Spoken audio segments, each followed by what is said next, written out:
In the endless tides of the Imperium, infinite possibilities take shape. From the fractures between realities, legends collide, destinies unravel, and entire universes tremble beneath forces beyond comprehension. This is one such tale. He was a titan among mortals, a man who had once walked the earth not as a hero, nor a villain, but as a calamity unto himself. Cain Marko, the Juggernaut, the avatar of Cyttorak. Blessed by a god of destruction, he was granted what few beings in any reality could ever claim: true invulnerability, the absolute immunity to harm, the power to turn momentum itself into a weapon, and strength without a definable ceiling, limited only by how much power his crimson benefactor chose to grant him. But even gods miscalculate the consequences of their gifts. For when a rift unlike any other carved itself through the fabric of space, Juggernaut was torn from everything familiar. No Earth, no mutants, no X-Men, no Cyttorak's temple to ground him, only chaos, only darkness, only the roiling hungry tides of a universe where hope itself is a fleeting myth. And now the unstoppable force drifts toward a realm where blood is worshipped, rage is sacred, and war never ends. The air around Cain Marko began to shudder. Not vibrate, not shake, but shudder, as if reality itself were recoiling from something it was never meant to endure. A pressure built behind his eyes, a resonance, a call. It was a voice Cain hadn't heard in years yet could never forget. Cyttorak, a whisper first, then a roar, then a command. My avatar, my champion, hold. Cain staggered, gripping his head as a surge of crimson power flooded his veins. His skin glowed faintly, cracking with lines of red molten light. The world, his world, blurred around him.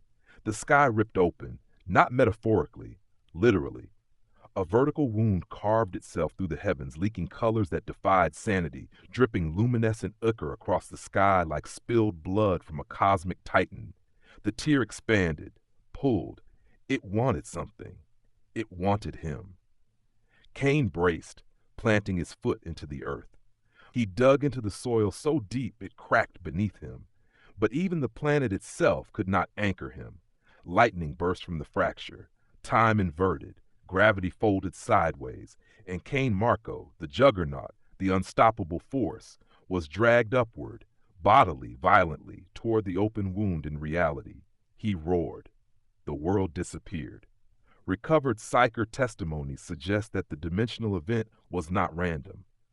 Across multiple Imperial worlds, sensitive minds reported a spike of violent red light cutting through the Immaterium. Some believed it a demonic birth. Others, the awakening of a forgotten god of war. None could have known it was the arrival of something far stranger, something that did not belong. Cain slammed into something colder than space, yet hotter than plasma. A tide of colors and emotions washed over him: fear, rage, despair, lust for slaughter, millions of voices screaming at once. He was in the warp, and for the first time in decades, he felt unsteady. His unstoppable momentum meant nothing here. There was no ground, no anchor, nothing to push off. The warp twisted around him like a living storm. Faces formed in the void. Claws of pure emotion scraped along the force fields of Cyttorak's power.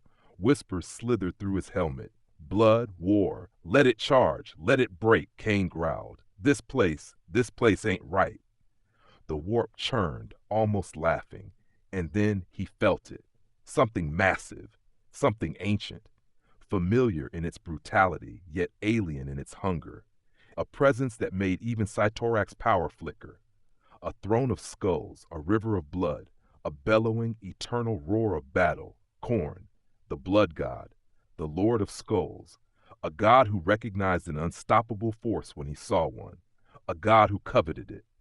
A tremor of red energy surged along Cain's skin as Cyttorak's voice cut through the warp's chaos. My avatar, hold fast, this realm is not mine. The voice was strained, weakened, fading. Cain's heart slammed in his chest. Hey, don't you even think about ditching me, Cyttorak! Silence.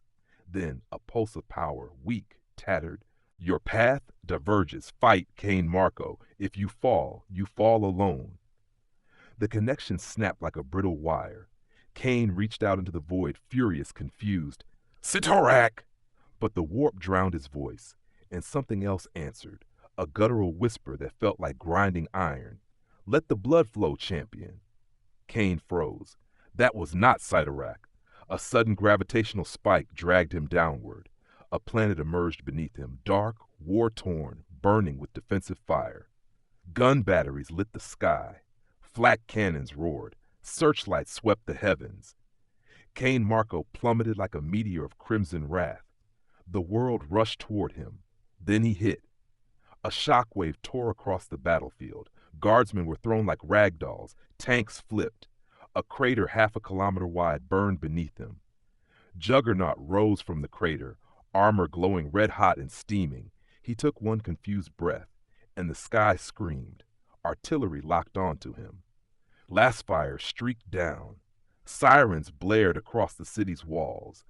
Kane stared at the world around him. Where the hell am I? Recorded in the annals of the 8th Cadian Regiment is a seismic anomaly measured moments before the impact. A reading so immense that many believed a macro-drop pod had been deployed. They were wrong. What fell from the sky that night was not a weapon of the Imperium, but a weapon of a god they did not know existed.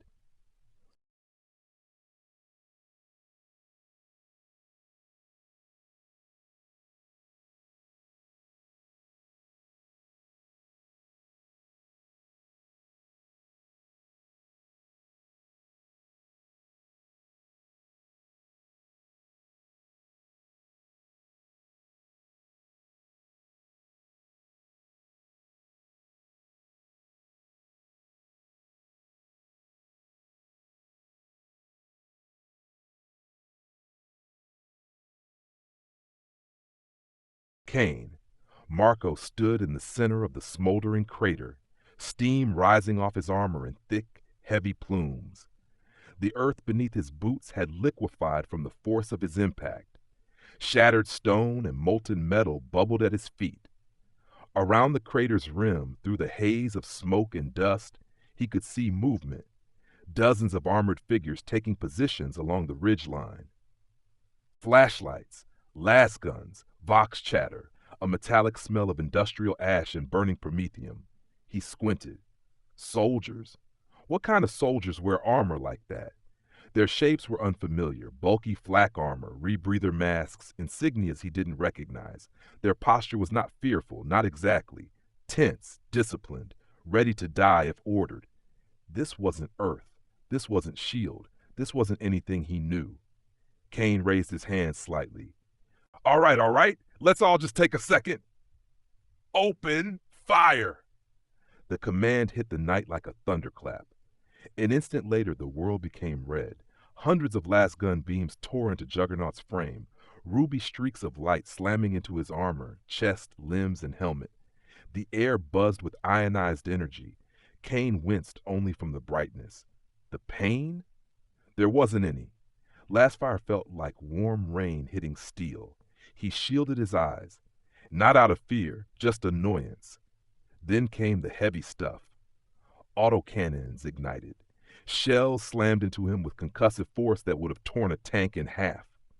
Kane didn't move. The rounds exploded against his skin like firecrackers against a mountain. Then, boom! A lemon rust battle tank fired point blank from the crater's edge. The high explosive shell detonated directly into Juggernaut's chest. The dust cloud rose 10 meters. When it cleared, Kane stood exactly where he had been. Not a scratch, not a mark. He sighed. Okay, you're irritating me now. He took one step forward. Crunch! The earth beneath him split like soft clay. His next step was louder. Crack! A shockwave spread outward. The guardsmen faltered. They didn't understand, but they felt it. The unstoppable force had begun to move. Stop him! A commissar's voice cracked like a whip. Kane grinned under his helmet. You can't. He took his third step, and physics surrendered. Kane lowered his shoulder and ran. The ground turned to powder beneath his boots. The crust of the planet peeled behind him like torn fabric. A trench line 30 meters ahead didn't slow him. not even for a heartbeat. He hit it like a meteor. The entire defensive position vaporized. Bodies, sandbags, steel plating, and ferrocrete simply ceased to exist in the wake of his momentum.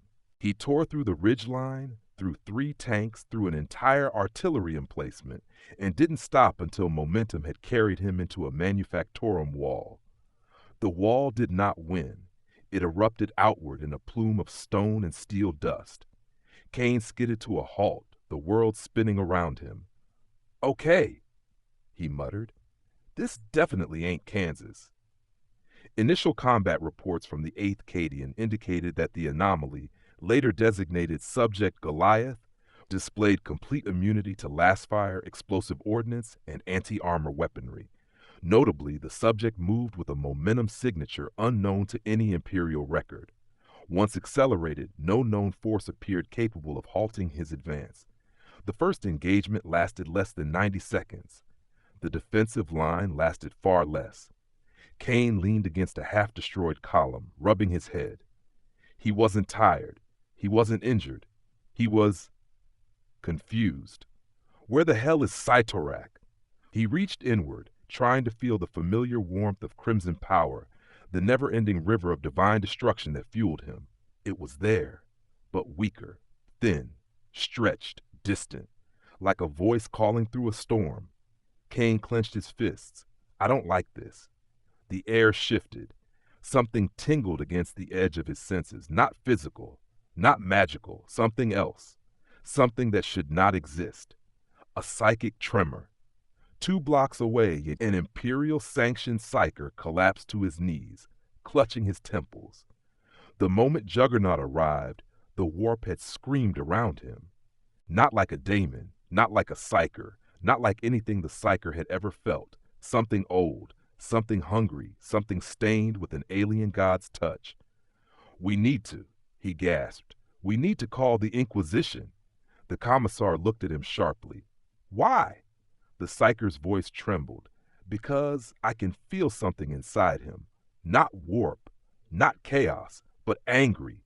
So angry it drowns out everything." The commissar scowled.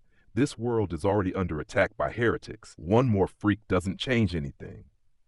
The psyker grabbed his arm. "No, you don't understand." He looked toward the crater, tears of terror forming. That thing walks wrapped in the presence of a god of destruction. And something in the warp, something enormous is watching him. Kane pushed through debris, trying to make sense of this nightmare world. Buildings shaped like battlements, Gothic spires, chains, statues of armored giants, tanks and troops everywhere. What is this place? A heat bloomed in his chest, a pulse, not Sidorak, deeper, harsher, more violent, Khorne. "Let the rage guide you." Kane froze. Who the hell was that? The presence didn't answer with words, only with emotion, fury, hatred, the intoxicating urge to smash everything in sight. Kane gripped the side of his helmet. "No, no. I don't take orders from anybody," but the name died on his tongue. He could barely feel Satorak. The link flickered like a torch in the wind. He was alone. Or worse, he was not. Upon reviewing the battlefield aftermath, the planetary governor issued an immediate Obsidian priority alert, indicating the presence of an unknown super-heavy Xenos threat. 3 hours later, the Inquisition received a message. Substance unknown, immune to all conventional weapons, displays uncontrollable mass momentum acceleration, psychic presence detected, request immediate purging. The Inquisition answered within minutes. Kane took a slow, heavy breath. The taste of bloodlust still lingered in the air. He didn't know where he was. He didn't know who these soldiers were. But he knew one thing. Something in this world was dragging him toward violence.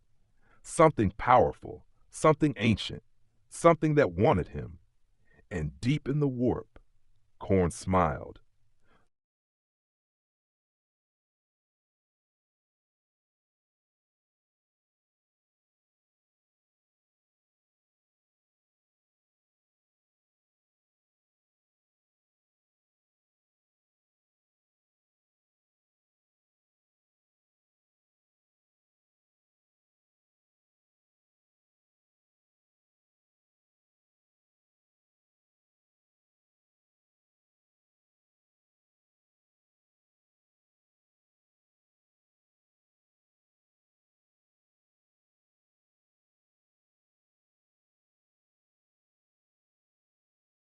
Smoke drifted through the ruined Manufactorum district.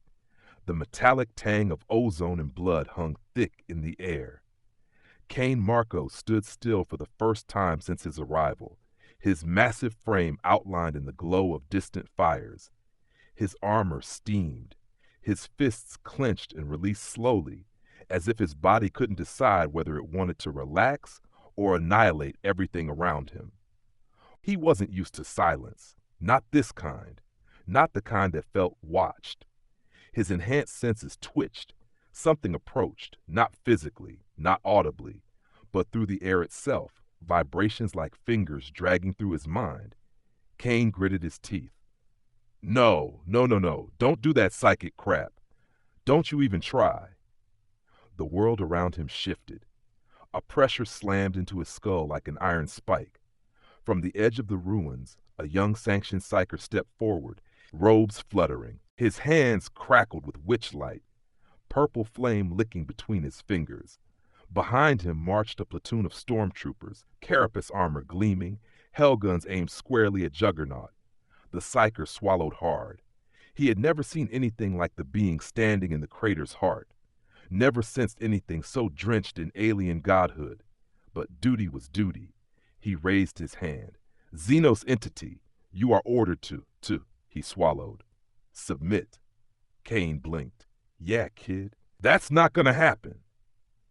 The psyker's eyes flashed, and then he struck. Invisible force slammed into Juggernaut's mind. It felt like a burning drill boring into the center of his skull. A ripping sensation, jagged and violent. Cain staggered. Not physically, not from damage, but from the shock. For the first time since his arrival, he felt something that could actually hurt him. His anti-psi helmet was gone. He had no defense against psychic intrusion. He was wide open. The psyker pressed harder, voice trembling as warp energy surged through him. You will not move. Juggernaut roared. His hands flew to his head. Pain flared, real pain, blinding, sharp, mental agony that felt like a claw raking through his consciousness. Get out of my head! He stumbled to one knee. The stormtroopers gasped. Some backed away. The psyker's eyes widened. It was working. Hold him! Hold him! Warp light intensified, spiraling out from the psyker like a luminous cyclone. He'd never wielded this much power at once. It felt like standing in a hurricane of fire. But he had the advantage now. A mortal weakness. Cain Marko, the Juggernaut, was vulnerable. Imperial Tactica Command reports later described the phenomenon as a momentary suppression of the xenoform's overwhelming physical dominance. Translated, a psyker had found the creature's one exposed wound, its mind. For approximately 6 seconds, the unstoppable was slowed. Pain ripped through Cain's skull. The psyker's attack dug deeper, forcing its way past the outer walls of his consciousness. Images flashed. Earth. Battles. The Temple of Cytorak. Flashes of red. The fracturing moment of his arrival. And then another presence shoved against the intrusion, filling his mind like a blast furnace opening. Not Cytorak. This was something else. Something louder, deeper, more primal. Khorne. The voice thundered through Cain's mind. This mortal dares to touch my bloodbound? The psyker screamed. The psychic backlash detonated like a bomb. A ripple of raw warp energy blasted outward. Stone shattered. Glass liquefied. Metal warped like hot wax. The psyker was hurled backwards, smashing against a ruined wall, blood pouring from his nose and eyes as the warp shrieked through him. The stormtroopers were thrown like dolls, many breaking against the ferrocrete. Cain rose slowly, eyes burning with a red glow that wasn't entirely his, breathing heavy, hands trembling. A low, animalistic growl tearing from his throat. He wiped blood from beneath his helmet. Oh, you messed up, kid. His voice echoed with a second undertone, a deeper resonance. Not Cytorak, not his, Khorne's. You made me bleed. Heat flooded Cain's veins. His muscles bulged. His armor glowed. Rivers of molten red light cracked across his skin. Khorne's wordless roar filled his mind, a bellow of approval, rage, and bloodlust blended into a single, intoxicating command. Charge! Kane gritted his teeth, fighting the instinct. No, I don't, I don't kill kids. I don't kill people who are already down. The pressure intensified. Khorne did not ask. Khorne did not persuade. Khorne commanded charge. Kane's fists clenched so tight his knuckles cracked. His breath grew ragged. He could feel the blood god's will trying to steer him, trying to override him, trying to twist his instincts. He resisted, but not entirely. His body leaned forward. His foot scraped the ground. He wanted to run. He needed to run. The urge to obliterate something, anything, was like a furnace inside his ribcage, and the psyker lay helpless in his path. Sirens wailed overhead. Chimera transports roared through the streets. A second wave of Militarum Tempestus soldiers deployed. A Vox loudspeaker boomed, "Step away from the sanctioned psyker. This is your final warning." Kane turned toward the new voices. He was shaking, not from fear, from restraint. Don't push me," he growled. Khorne's presence surged again, hotter, fiercer, a tidal wave of violence pressing against Kane's consciousness. Blood must flow. Kane hunched forward, snarling through gritted teeth. He was losing control. He was slipping. The unstoppable force was about to become the unstoppable massacre. In later records collected by the Ordo Malleus, this moment is identified as the first confirmed instance of psychic backlash linked to the Xeno entity's mind. It was also the first moment the Imperium realized the creature was not simply invulnerable, it was being influenced by something in the warp. Something old, something furious, something hungry.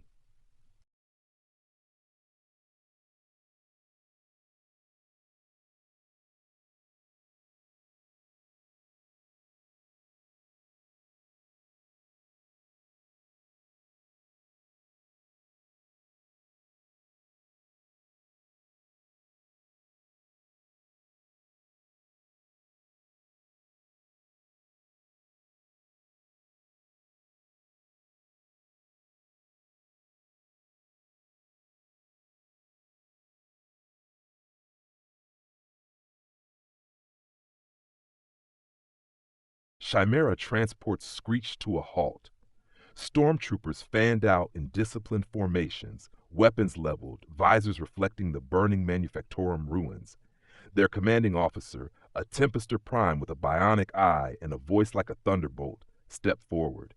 "Xeno entity," he barked. "You will stand down."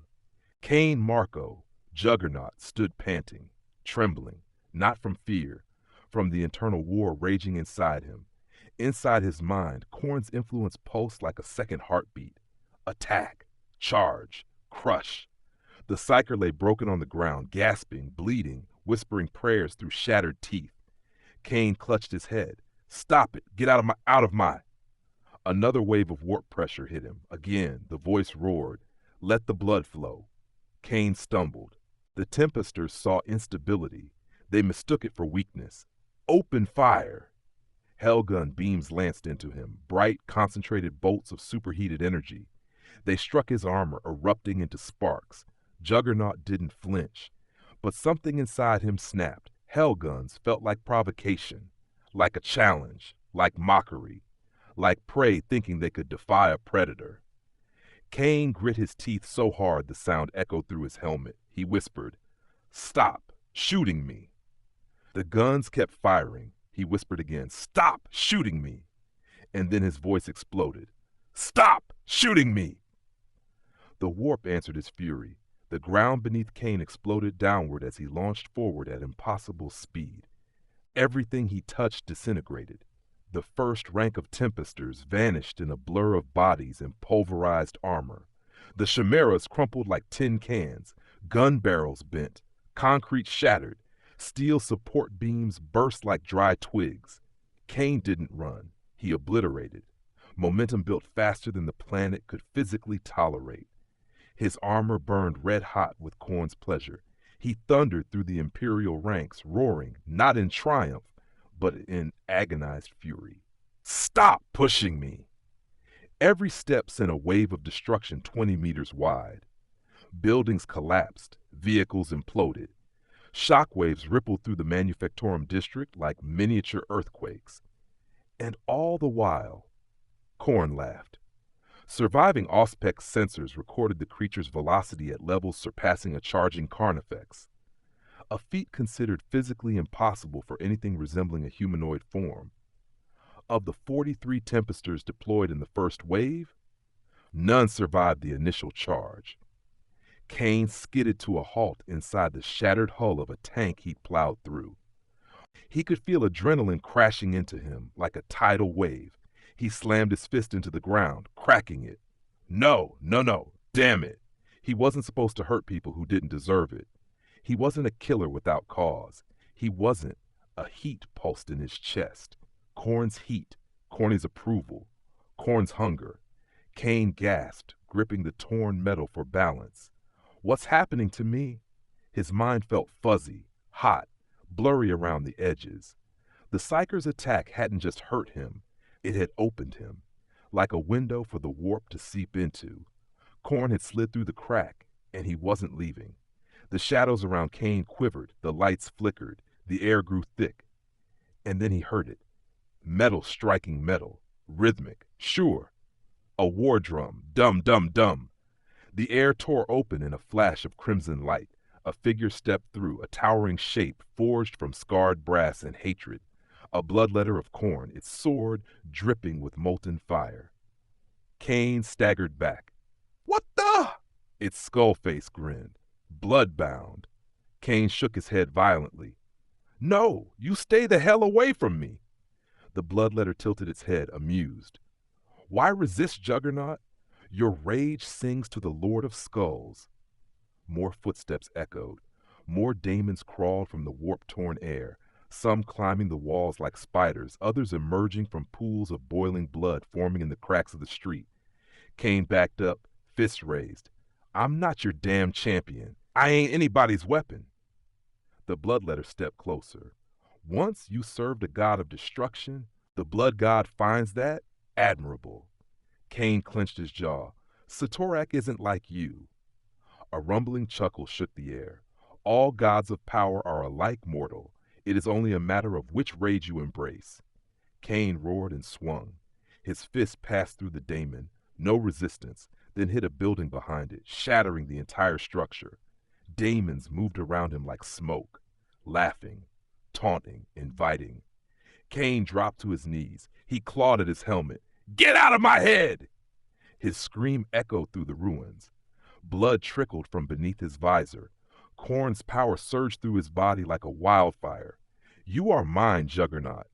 Kane slammed his fist into the ground. A crater exploded outward. I'm not yours. Khorne's presence pressed harder, blacker, hotter, unyielding. You will be. Inquisitorial agents arrived at the Manufactorum Sigma 9 impact zone 3 hours after the first reports. They found nothing alive. Only scorched terrain, collapsed buildings, and trails of molten metal leading deeper into the city's heart. One picked capture unit survived for 2 seconds before its lens cracked from residual heat. The fragmented image it transmitted showed a massive humanoid figure kneeling amidst burning ruins, surrounded by crimson spectral forms. An immediate exterminatus-level protocol was suggested and denied. We must understand what this creature is, the Inquisitor wrote, before it understands itself. Kane sat in the burning rubble, trembling. He wanted to stand, to run, to fight, to think. But Khorne's presence was inside him now, coiling like a serpent of iron and flame. Every heartbeat carried the whisper, blood, blood, blood. He slammed his head against a steel pillar to shut it out. The pillar bent. The whisper didn't stop. Kane Marco was slipping, and Khorne was patient. After all, corruption was always more satisfying when the victim fought back.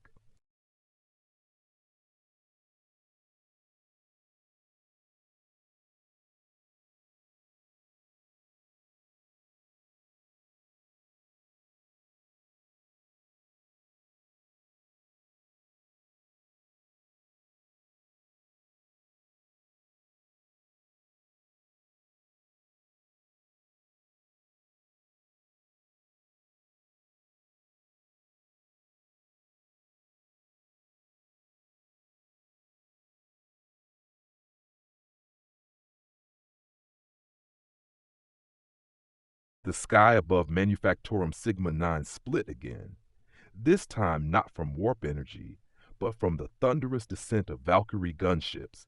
Black-armored soldiers rappelled down in synchronous waves, landing between burning ruins and shattered tank husks. Their armor bore the stylized decouhls of the Inquisition. At their center walked a figure wrapped in flowing black robes, carapace armor lined with purity seals, and a mask of burnished gold. Inquisitor Hestian Velok of the Ordo Malleus, cold, methodical, a man whose faith had survived demons clawing at his soul. He surveyed the devastation with a measured eye. Psyker scorch marks, he knelt, touching a melted slab of ferrocrete, and tremendous kinetic force. Not a daemon, not a machine. His gaze followed the trail of destruction, a kilometer-long path torn through buildings like paper. He stood, cloak billowing in the heat. Something physical did this, something with impossible momentum. A stormtrooper approached. "Sir, the primary psyker is alive." Velok tilted his head. "Show me." The young psyker lay on a stretcher, body trembling, muscles spasming with warp burn. His eyes were milky white. Dried blood crusted down his cheeks. When he sensed Velok, he convulsed. He's not real." Velok pressed 2 fingers to the psyker's temple. "Calm yourself. Speak without fear." The psyker gasped for breath. It wasn't warp-born. Not fully. There's something else in him. Something red. Something ancient. Velok's eyes sharpened beneath his mask. "Chaos!" The psyker shook violently. "No, worse. It's like a god made of fists and rage and fire," he choked. "And another god is watching him." "Which god?" Velok asked quietly. The psyker whispered, "The blood god." His heart stopped mid-sentence. The monitors flatlined. Velok closed the psyker's eyes. "So," he murmured, "we are dealing with a creature touched by an unknown god and observed by Khorne." He stood. "Deploy containment divisions Alpha through Delta. Burn every street this creature touched. And prepare my sanctified restraints." A stormtrooper blinked. "Sir, restraints for that?" Velok nodded once.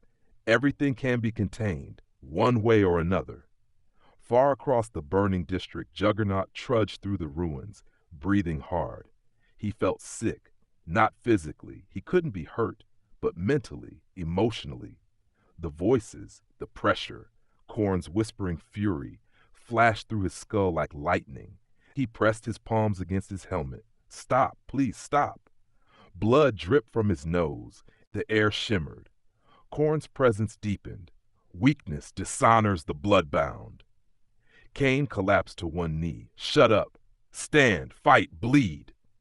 "No," his roar shook the ruins. Lacking any known classification for the anomaly, Inquisitor Velok issued Protocol Acheron Red, the clearance level reserved for entities considered proto-demonic or pre-ascendant. This has only been invoked 3 times in Imperial history.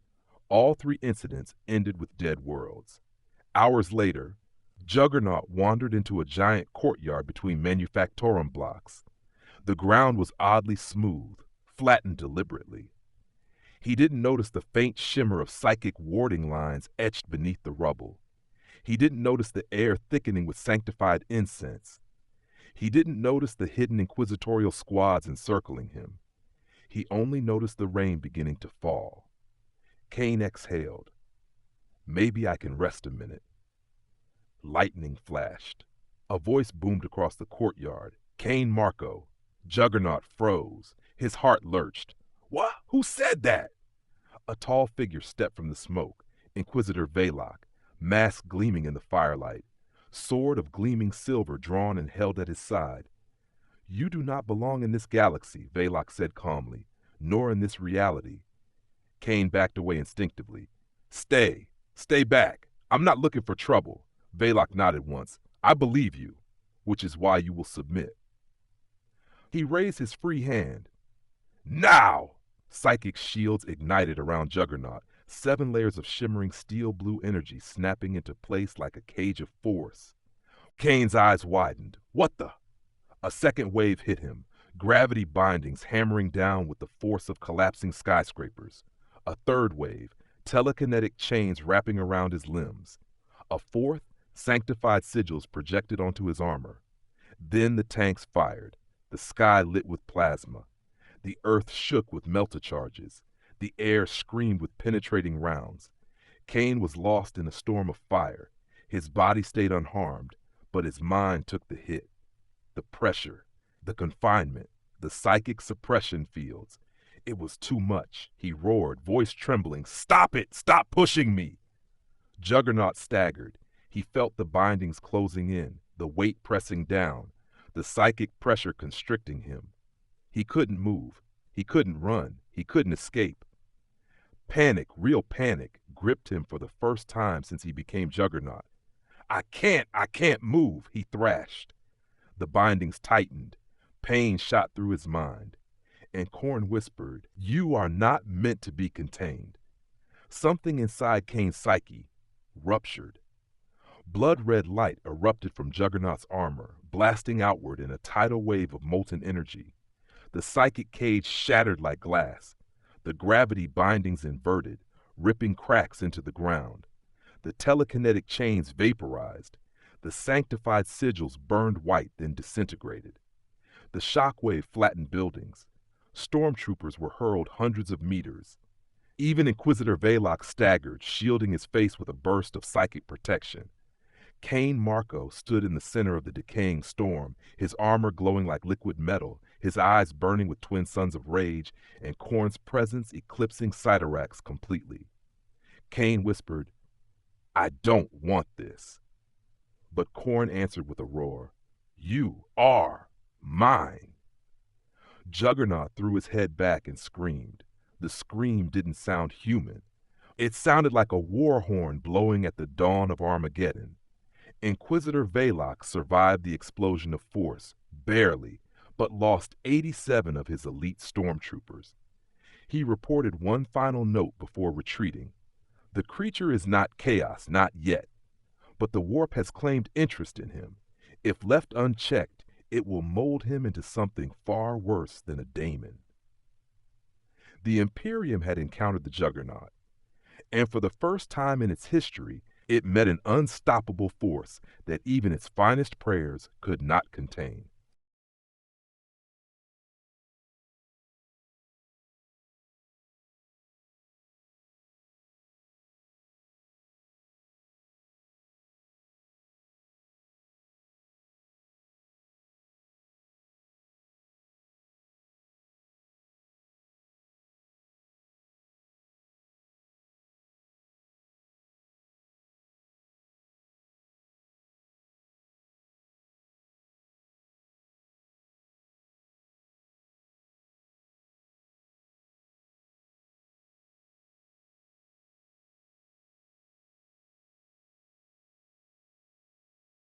Cain Marko crashed through the Manufactorum ruins like a wounded beast, not from injury, but from terror.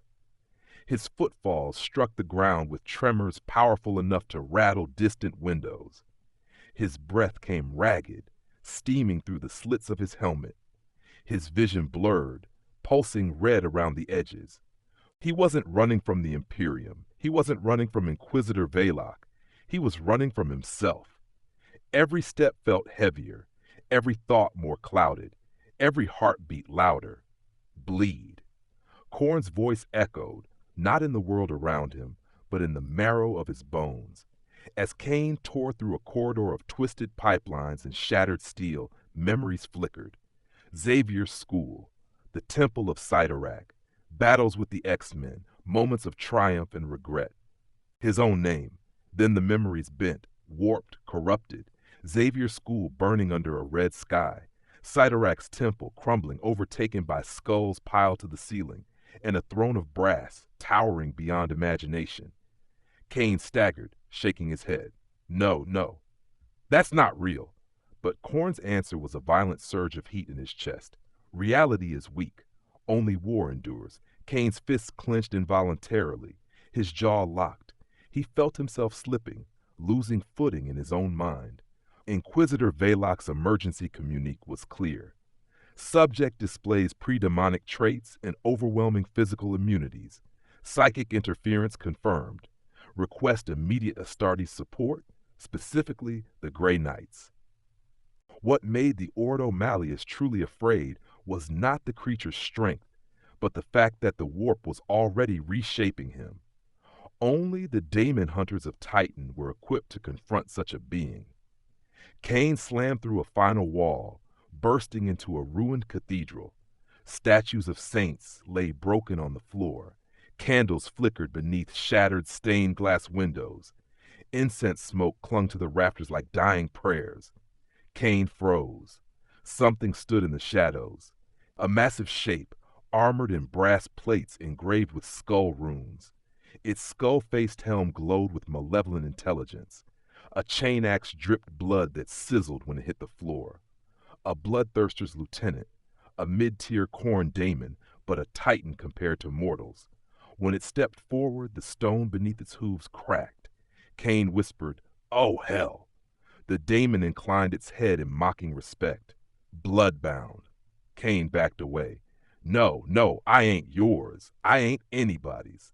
The daemon's voice was a thunderous roar. "You are Juggernaut. You are the unstoppable. You were forged to break worlds." Cain's breath hitched.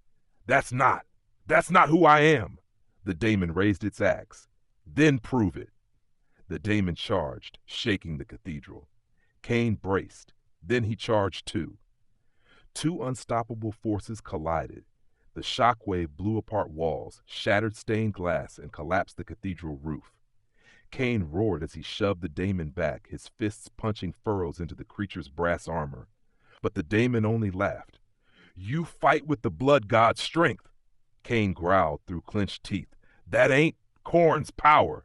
The daemon knocked him flying with a single swing of the chain axe. Cain crashed through 3 stone pillars and slammed into the far wall. His head spun, his ears rang, he heard whispers. Corny's whispers. "Rise, fight, kill." Cain forced himself to his feet, stumbling. "No, I don't want." The daemon swung again. Cain dodged, not by skill, but by instinct, by training, by survival. He slammed into the daemon like a freight train. Both titans crashed through the cathedral doors and spilled into the open courtyard, dust and debris billowing like a volcanic eruption. The impact leveled an entire block. Cain stood panting, fists trembling, armor glowing. The daemon rose too, unharmed, amused. "Every blow you strike nourishes Khorne." Cain's heart dropped. His fists fell slack. "What?" The daemon advanced. "Anger, rage, murderous intent. These are Khorne's gifts. Every punch you throw is an offering." Cain froze. His entire world crashed in on itself. His powers, his strength, his unstoppable force, his destruction, all of it fed Khorne. All of it drew the blood god closer. He wasn't resisting corruption. He was accelerating it. Cain whispered, voice breaking, "Cyttorak, what did you do to me?" There was no answer, only Corny's laughter in his soul. Inquisitorial auspex captured fragments of the battle. The readings were inconsistent. The xenoform generated kinetic output comparable to a land speeder crash at full thrust. Its opponent registered as a warp entity of considerable strength. That the creature fought a daemon and held its ground was a matter of deep concern. That it was not yet a daemon itself was a matter of greater concern still. Cain dropped to his knees, tears of rage falling beneath his helmet. He slammed his fists into the ground. "I'm not his weapon. I'm not! Khorne's voice boomed. "You were made for war." The daemon lifted its axe, ready to strike. Cain forced himself to stand. His fists shook, his breath rattled, his mind cracked, and then he swung. Not out of rage, not out of bloodlust, but out of fear. Fear of losing himself, fear of being claimed, fear of becoming something monstrous. The punch landed. Brass cracked. Warp flame exploded. The daemon stumbled. Cain gasped. "Oh no." The daemon laughed. "Yes." Cain felt it, deep in his soul. A lock slipping, a chain breaking, a door opening. His punch had done it. His desperation had fed Khorne more than rage ever could. He had offered something far more precious, fear-born violence, the sweetest offering. Khorne roared with triumph. "You are mine, Juggernaut. Kane staggered backward, horrified. No, no, what did I just... Kane Marco stared at his own hands, hands that had once carved paths through armies, hands that were now dragging him into damnation. He backed away from the daemon, from the battlefield, from himself. Khorne's presence curled around his mind like a boa constrictor. Each heartbeat echoed like a war drum. Each breath brought whispers of slaughter. Each moment weakened the part of him that still remembered who he used to be. Kane whispered, "I'm slipping." And Khorne answered, "Fall."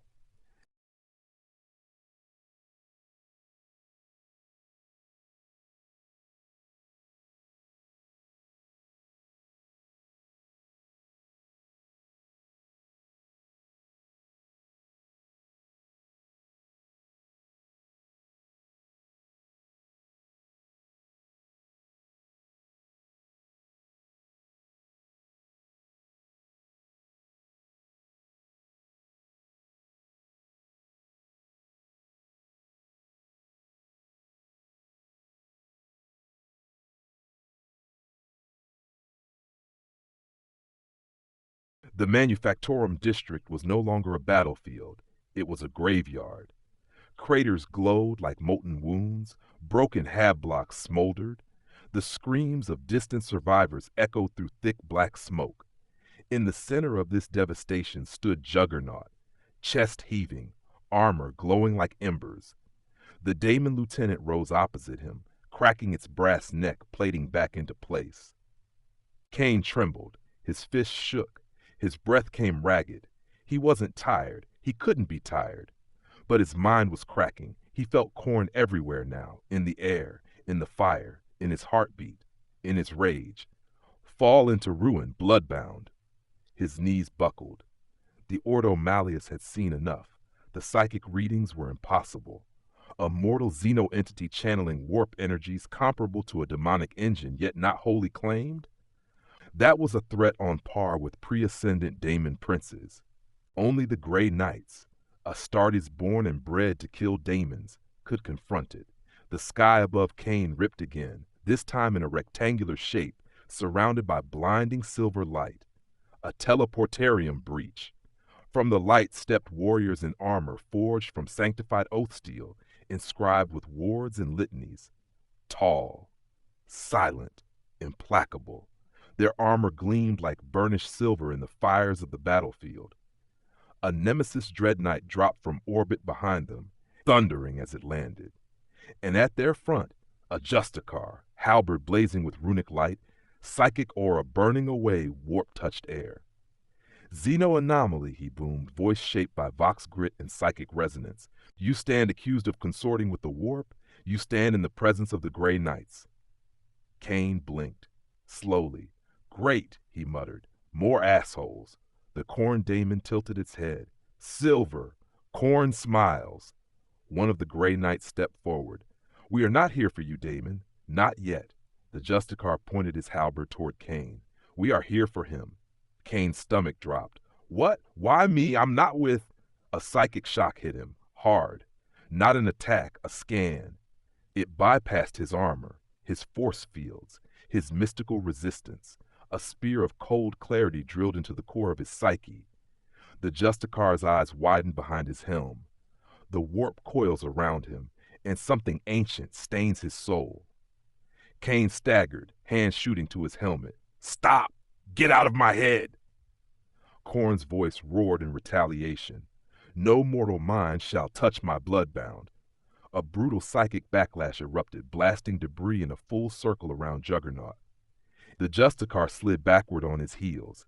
His armor cracked. His eyes widened. This thing is being claimed by Khorne. For one heartbeat, all three forces paused. The Grey Knights, silent, calculating, ready to purge. The Daemon Lieutenant, bloodthirsty, eager, amused. The Juggernaut, trembling, falling apart inside, caught between two gods. Then, hell broke loose. The Khorne Lieutenant barreled toward the Grey Knights with earth-shaking strides. Its chain axe howled. Skulls for the throne! The knights moved with surgical precision. Psy-cannon fire roared. Storm bolters spat silver bolts. Sanctified rounds tore glowing holes in the daemon's flesh. But daemons don't feel pain, and this one laughed. Cain took a step backward. No, no, no, no. He wanted to run, to flee, to hide. But Khorne's influence crushed the thought beneath a tidal wave of fury. Fight! Cain shook violently. Stop telling me what to do. He punched the ground. Bad choice. The shockwave ruptured the battlefield, throwing gray knights off balance, shattering the daemon's footing, splitting the ground into molten fissures. The knights regrouped instantly. Target! The anomaly! 4 knights rushed him at once. Their halberds glowed with psychic flame, the kind that could banish daemons with a single stroke. They swung, and their blades hit Cain's skin. The weapons sparked, runes flaring, but his physical immunity held. The blows didn't cut him, not a scratch. Cain gasped, then roared. He grabbed the nearest gray knight and hurled him through a stone tower. The tower collapsed. Another knight slashed a runic blade across Cain's back. It scraped, but did not cut. The knight whispered, "Emperor, preserve us." Cain swung not from hatred, not from bloodlust, but from panic. Every time he struck a knight, even if they survived, he felt something inside him get heavier, darker, hotter. He was feeding Khorne. The blood god's influence thickened around him like molten chains. Cain stumbled. "No, I'm not. You're champion!" Khorne answered with a roar that shook the realm. "You were born for war. Embrace it." As Cain staggered, the world wavered around him. The Manufactorum dissolved, replaced with a vast desert of skulls. The sky burned red. Mountains of bone rose like jagged fangs. A river of blood snaked across the horizon. And at the center, a throne the size of a mountain piled with skulls from 10,000 worlds. Khorne sat upon it. A titan of iron, flame, and hatred, eyes burning like twin suns. Cain collapsed to his knees. "No, no, no, no. This ain't me." Khorne's voice vibrated the bones in his body. "Then why do your hands drip with blood?" Cain looked down. His hands were drenched, not in warp blood, human blood. Guardsmen, stormtroopers, psychers, Astartes. He gasped, trembling violently. I didn't want. Intent is weakness."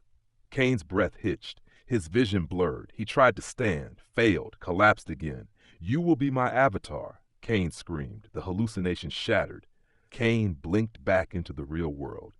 Gray Knights were fighting the Khorne daemon and losing. One was torn in half. Another was crushed beneath the falling column.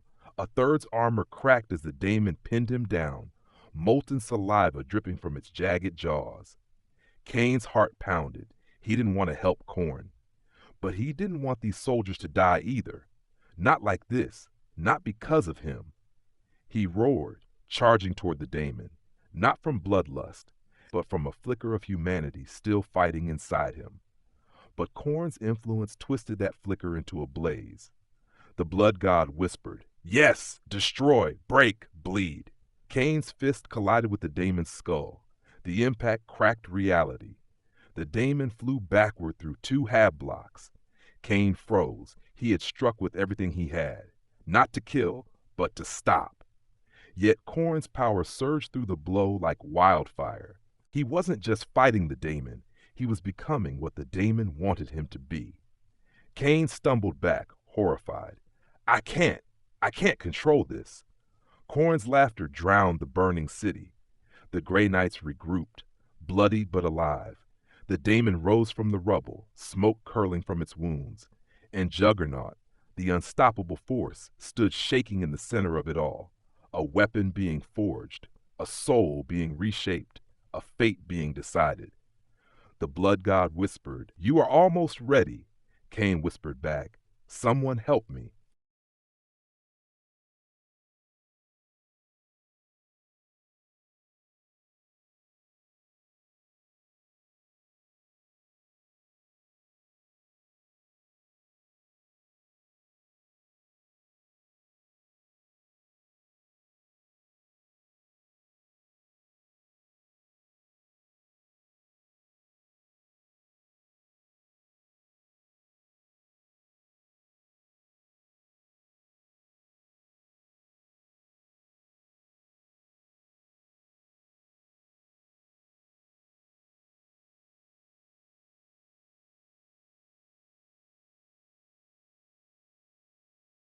Rain hammered the burning Manufactorum district. Sparks from shattered power lines sizzled in the water. Smoke curled into the night sky, blackening the stars. Cain Marko, Juggernaut, stood swaying at the center of the ruined battleground. Behind him, Grey Knights regrouping, forming a psychic barrier. Before him, a Khorne Daemon lieutenant rising from rubble, claws carving molten scars into the stone. Above him, a sky that shimmered with the thin red veins of a warp breach. Inside him, a storm of rage, fear, and tearing voices. Cain pressed his fist to his helmet. I can't think, I can't. Khorne's presence swelled like a tidal wave of molten iron. Your mind is weak. The bloodbound does not think, he obeys. Cain fell to his knees, muscles spasming. He felt his memories slipping, Xavier's school dissolving, the helmet's weight fading, his name itself beginning to blur. Cain Marko. Cain! Who? Realizing the Xeno-entity's imminent collapse into warp-induced transformation, the Grey Knights enacted Rite Severitas, a psychic severance ritual designed to tear demonic influence from mortal vessels. This ritual is forbidden on unshielded battlefields due to its catastrophic side effects, but they had no choice. 4 Grey Knights formed a perfect square around Juggernaut. Their halberds grounded into the earth. Their psychic auras burned white-hot. Runes carved into their armor ignited, rotating in concentric rings of silver flame. The Justicar raised his voice, chanting, "By Titan's will, let the warp be severed. By the Emperor's light, let the corruption be banished." The ground trembled. A psychic dome formed around Juggernaut, a bright, shimmering sphere of sanctified light. Cain gasped, clutching his head as the dome began to tear at Khorne's influence. The blood god howled. "This is an affront. Their minds shall be skulls for my throne." The ritual intensified. Cain screamed. Inside Cain's consciousness, Satorak's voice flickered, weak, distant, like an echo from a dying star. "Cain, fight, do not let him." Cain reached for it, but the connection snapped. Completely. Forever. His breath hitched, his heart lurched. The one being who'd given him power, who'd made him unstoppable, was gone. Cain whispered, "Satorak? Satorak?" No answer, only Khorne. "He has abandoned you. He was never a god, only a child playing with destruction." Cain's world turned red. His panic turned into despair. Then his despair twisted into rage. The psychic dome flickered. Grey Knights grunted, straining to maintain the ritual. "Hold! Hold!" Cain screamed, a sound of horror turning into primal fury. "Stop telling me what to do!" The ground cracked. The dome shook. The air split with red lightning. The Khorne lieutenant lunged toward the ritual. Grey Knights fired sanctified bolts. The daemon shrugged them off. It swung its chain axe at the nearest knight, and Juggernaut moved, not consciously, not by will, but by instinct twisted by Khorne. He intercepted the attack, took the full blow. It didn't hurt. Painlessly absorbing the strike, Juggernaut stared at the daemon, eyes glowing like twin red suns. "Get away from them." The daemon tilted its skull, amused. "You protect them still? Foolish." Cain's voice cracked. "I don't want anyone else to die." The daemon grinned, jagged teeth gleaming. "Then let them live long enough to watch you change." And it struck again. The daemon's second strike wasn't meant to harm Cain. It was meant to disrupt the psychic field. It worked. Impossible warp pressure surged outward, snapping the Grey Knight's concentration. The psychic dome flickered, then collapsed in a blinding shockwave. The Grey Knights were hurled backward like ragdolls. One slammed into a pillar, another was crushed under falling debris. Their psychic resistance shattered. The ritual failed. Cain clutched his chest. His soul ruptured. Khorne roared with triumph. Juggernaut rose slowly, not pushed by gravity, but pulled by purpose. His armor cracked, not from damage, but from internal pressure. Molten red fissures streaked across his plating like the veins of a volcanic heart. His steps became louder, heavier, more final. The daemon knelt before him. "Rise, bloodbound." Cain shook his head violently. No, I'm not." His breath caught, the world darkened, his heartbeat became a drum. No, not a heartbeat, a rhythm. Dum, dum, dum. The war drums of Khorne. Cain whispered, "Please, someone, help me." Khorne's voice eclipsed everything. "No one can help you." The daemon raised its axe in salute. "You are his now." Cain screamed again, a sound half human, half something else. Blood rose in the air around him, suspended in droplets. His aura thickened into a swirling storm of crimson. His eyes turned into burning coals. His name flickered. Cain Marco. Cain. Jug. You are Juggernaut no longer. The blood god named him. You are the bloodbound. And the warp made it truth. Witness accounts from surviving Grey Knights describe the transformation as proto-demonic metamorphosis. His armor glowed with runic cracks, though no chaos runes were present. His body increased in mass. His psychic resonance spiked into levels typically associated with demon princes, and yet he retained physical immunity unheard of in warp-spawned creatures. They realized too late. The blood god was forging something new, a weapon more terrifying than a daemon, a mortal who could not be harmed. Juggernaut, Cain the Bloodbound, stood in the shattered cathedral ruins, breathing like a forge. His identity unraveled, his morality shattered, his will bent, his past forgotten. Before him, Grey Knights regrouping, ready for a final stand. Behind him, a Khorne daemon bowing in reverence. Above him, a warp rift opening wider. Inside him, a god's will replacing his own. Khorne whispered, "Your ascension begins now." Cain whispered, "I don't want to die." Khorne answered, "Then live as mine." His transformation was complete.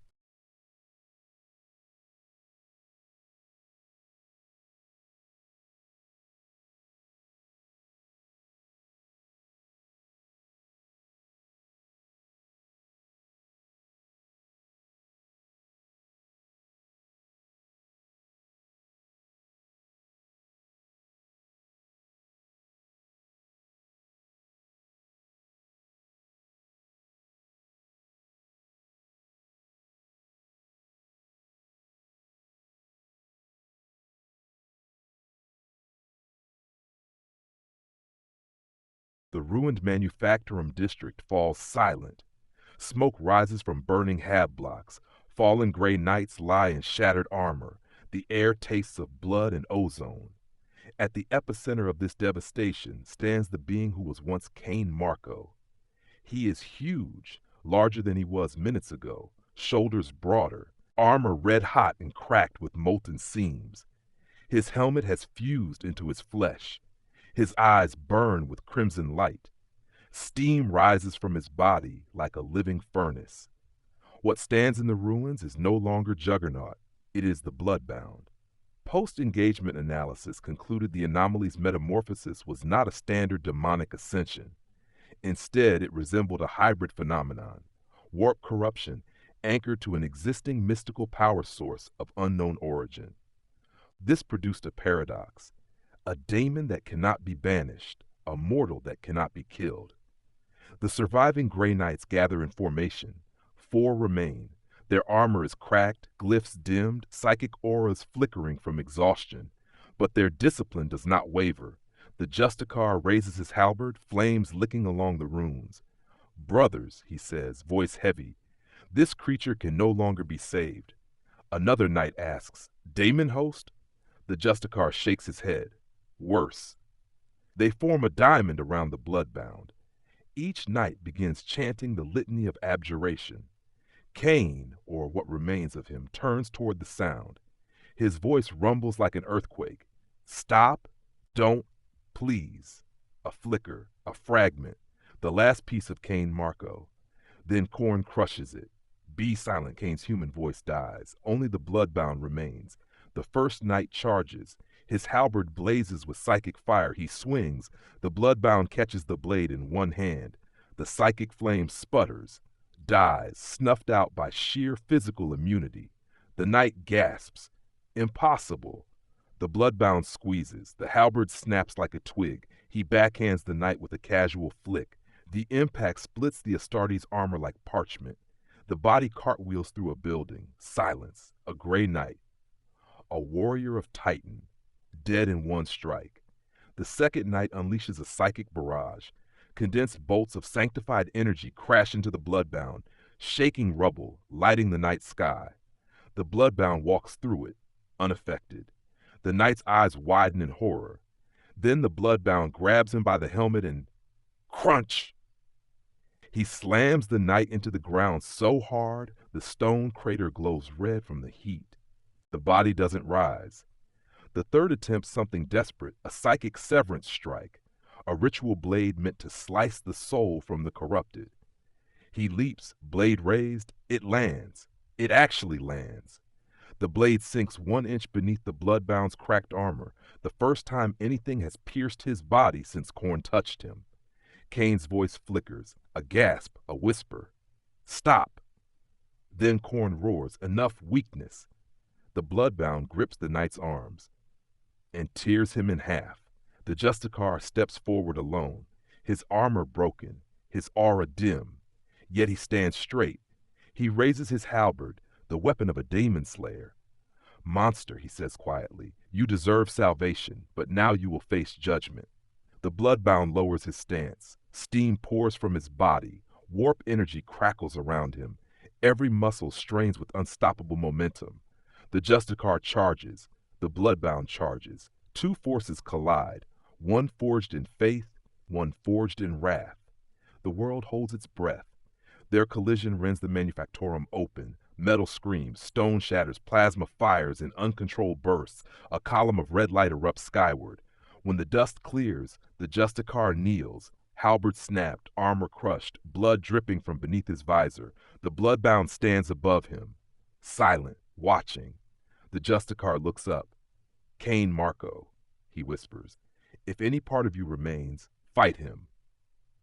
For one moment, one impossible moment, the bloodbound hesitates. He twitches, shakes, his breathing falters, a flicker, a scrap of humanity, like a dying star flickering before it extinguishes forever. Kane Marco whispers, I'm sore. Khorne's roar obliterates it. Finish him. The bloodbound obeys. The ground shakes with the force of the killing blow. The last gray knight falls. Inquisitor Velok observes the aftermath from a distant ridge. He lowers his macro binoculars. Emperor, preserve us. His adjutant stares at the bloodbound rampaging through the ruins below. What is that thing, my lord? Velok's voice cracks, a merging of powers that should never have met. The adjutant trembles. Shall we call for exterminatus? Velok's hand clenches. No, he looks at the unfolding horror. Not yet. His eyes harden. We need to know how far this thing can fall. Freed from combat, freed from resistance, freed from identity, the bloodbound runs, not out of fear, out of pure momentum, and everything dies in his path. Walls disintegrate, tanks implode, entrenched guardsmen vanish in crimson mist. Basilisks are crushed, sentinels shredded, entire hab blocks collapse. He is not fighting, he is becoming. Each step heavier, each breath louder, each heartbeat sinking with the war drums. Dum, dum, dum. The ground burns beneath him. His armor melts from internal heat. His voice is no longer human. It is a beast's roar, echoing across the night. At 400 hours, the planetary governor transmitted a single message to the Segmentum Command. A force exists on world that cannot be contained, controlled, or reasoned with. Suggested action, exterminatus. The message was approved in under 3 minutes, but the order never executed, because by the time the fleet prepared orbital bombardment, the creature was gone. It had vanished into the wastelands, and the warp storm above the planet shimmered with a trail of red light. Subject no longer planet-bound. Subject appears to be traveling across continents at impossible speeds. Subject must be treated as a galactic-level threat. The bloodbound sprints across a continent in minutes, a glowing red comet streaking through night. Inside his mind, Khorne's throne looms. Skulls crack beneath his feet. Rivers of blood boil with his reflection. And Kane Marco, the real Kane, sits alone in a shrinking corner of his own mind. Trembling, crying, afraid. I'm sorry, he whispers to no one. I tried. Khorne roars with triumph. You are mine forever. Kane's voice fades, and the bloodbound ascends into legend, a new horror in the galaxy, an unstoppable force with a god's hunger, a creature the Emperor himself would have dreaded. Thus ends the tale of Kane Marco, the Juggernaut who fell into the 41st millennium. In a universe where hope dies screaming, where gods of blood and ruin rule the unseen, even the unstoppable may be broken and reforged into something far worse. And so the Imperium records a new threat among its forbidden tomes, a creature not born of the warp, but captured by it. The Bloodbound, a name that will echo in terror across the stars.